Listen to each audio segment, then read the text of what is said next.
ప్రియులారా, హృదయ అంతరంగంలో నెరిగినటువంటి దేవుడు. ప్రాముఖ్యంగా మీ పిల్లల పెళ్ళిళ్ళ విషయంలో వినండి, దేవుణ్ణి బాగా అడగాలి. పరిస్థితులు మామూలుగా లేవు. ఇప్పుడు పెళ్ళైనాక వారి క్యారెక్టర్, వాళ్ళ నిజ స్వరూపం బయటపడుతుంది. కానీ ఏం చేయగలం? అప్పుడు ఏడవడం కన్నా ఇప్పుడు రాత్రంతా ఏడవడం మంచిది. నీ పెళ్లి కొరకు నువ్వు ఏడవడం మంచిది ప్రభు సన్నిధిలో. అప్పుడు నెలలు ఏడ్చడం కన్నా ఇప్పుడు ఏడవండి.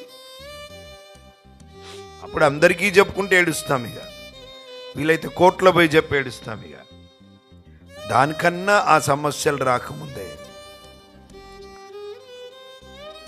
హృదయ అంతరంగంలో ఎరిగినటువంటి దేవుని సన్నిధికి వెళ్ళి ప్రార్థించుటే అందు వీలైతే రాత్రంతా ప్రార్థనలో గడిపి, దేవా నాకు సాయం చేయి, బయలుపరిచేయ.